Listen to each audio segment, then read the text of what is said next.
Hi, my name's Nikki Parsons. I'm a multi-camera director. I'm here to discuss the multi-camera directors category, the nominees for BAFTA today. In this category, 4 genres of multi-camera directing are represented: comedy, sport, entertainment and events. Each nominee has a very different skill and each genre has its own particular challenges. As a multi-camera director myself, I wouldn't have the first clue of how to approach a live football match, for example. So I'm hoping this chat will give me some inside information as to how other directors do their thing. With us we have Ben Kellett, who's the director of Mrs Brown's Boys, and Paul McNamara, the 2014 FA Cup final director. Firstly, congratulations on your nominations. So what did you set out to achieve with the particular programme you're nominated for, and do you think you achieved it? I set out to achieve. Well, you hope that the teams give you a good game to start off with. You know, that's you hope from a base level to have a good, clean, safe show. Manage to get all the goals in, and then you add on from there. You hope that you can cover everything as well as possible. As I sort of explained to you earlier, in sport, we vision mix the coverage ourselves. So. A bad day at work is when you make a bad cut or something. You go to a camera at the wrong end and it's whipping or something, and that's it. Your day's over. So you're hoping for a completely clean show, managing to get to the right cameras at the right time, to convey the excitement of a major, thrilling event.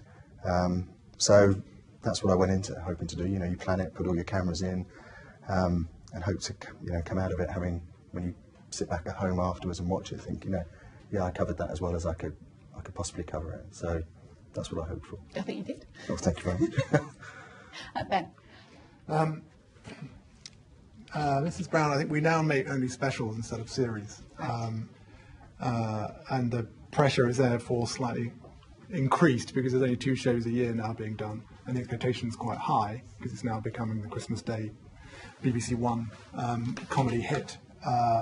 So there is a lot of expectation on it, and the writing, Brendan finds it quite hard, I think, now to write necessarily as far in advance as perhaps would be handy. So there's a lot of last-minute changes. He lives in Florida, so there's a lot of transatlantic communication. And we're always trying to improve upon and push the boat further every year in terms of the stuff we achieve in the studio. And I think having now a very experienced team who've been doing the show since it began with me, 25 episodes now, is really important because there's a shorthand and an understanding that we all understand each other and how the program works and what we have to put in place in order for the program to have the flexibility that Brendan's writing style demands, really. Because in rehearsal, quite often, large things will completely change, and it's a big ask for an art department or a costume department or a makeup department to have to come up with something very, very quickly in order to achieve it in the time available. And I think, fundamentally, you just want to make people laugh, really. This reminds me of my childhood. Oh. The smell of apple pie just out of the oven. And my mammy whipping the cream. Just wonderful. I used to stand beside my mammy and hope that when she'd finished whipping the cream, she'd let me lick the whisk.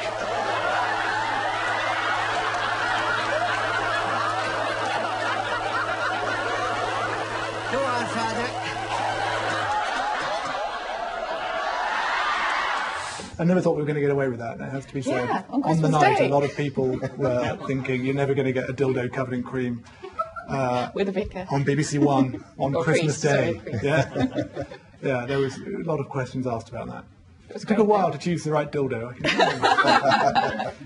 Is there one element other than the dildo that you're particularly proud of in that particular programme? Or? No, I think, like Paul was saying, I think a lot of your job is completely invisible.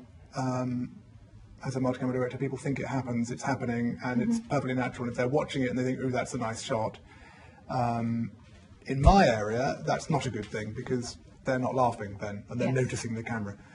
It's got to try and be as invisible as possible. And I think it is a deceptively demanding particular show to achieve in front of an audience, because there's quite often principal cast of 14 moving between two rooms in a scene that lasts 8, 9, 10 minutes. And it's nothing to hour and a half, but 8, 9, 10 minutes with only 5 cameras and with a relatively limited amount of space and positions for those cameras to be, let alone also the sound having to cover it.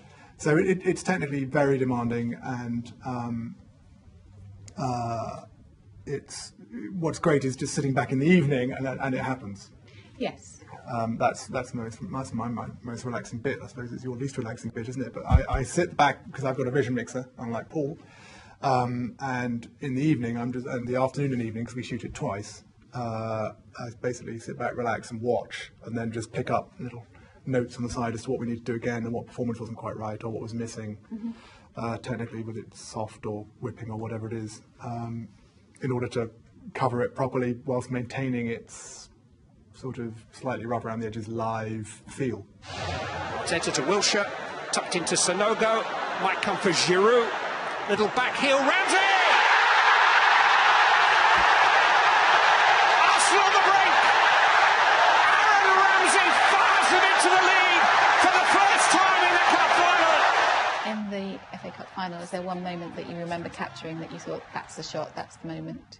Well, I think the game finished 3-2, and the goal you just saw was the winning goal. I guess you're always hoping that they're going to run to the steady cams, the low cameras, because they're much more effective shots.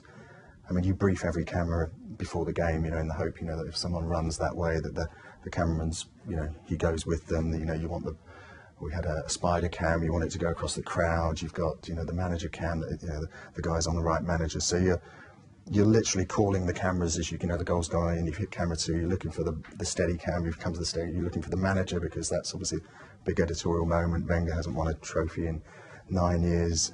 You're looking for the big sweep across the crowd on the spider cam. So that was, it all worked in that sequence. It was just then a case of being able to get to the buttons and call the cameras at the right time and press the right buttons at the right time and get the cuts effectively. So it wasn't, as he came round, as he ran, it looked, looked natural that you moved on to the next camera rather than getting you're always trying to keep their face into the screen. So even if they run to the far side, you have cameras on the far side which are a bit further down your bank to get to. But that's what you're always trying to do, is keep the emotion there for everyone to see. I think on a football game, as a non-football fan, I watch football if I have to, and then I watched your coverage, and it's the emotion that you managed to get across, because you see the fans and the close-ups and the tears and the excitement and the tension, and I think that you covered that really well. It brings a whole different side to a game of sport. Well, I put on that particular game, I put radio cams around the ground. I had 4 radio cams that covered just the fans. So they didn't turn to the crowd at all, to the match at all. They just covered the emotion of the, so because it went 3-2, there was so much sort of drama, and of course at every incident before a free kick or something like that, you had the fans, literally just kind of in panic, and it was just trying to get to those shots, either live or on replay, to build up the tension, really, just to try and show what it meant to everybody, because obviously it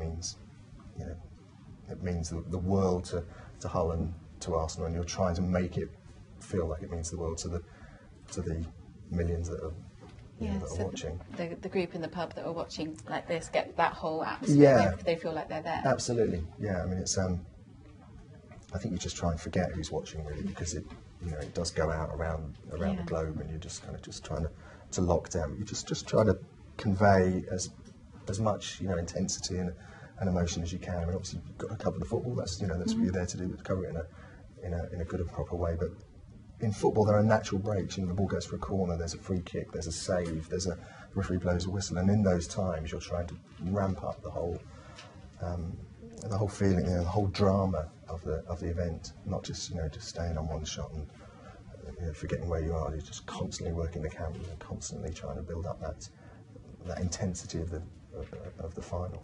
Brilliant. Thank you so much, both of you. I've learned all sorts of things from listening to you two. I'm totally in awe of both of you.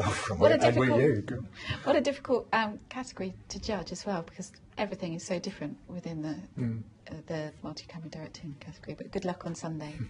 Good luck. Thank you. Thank you.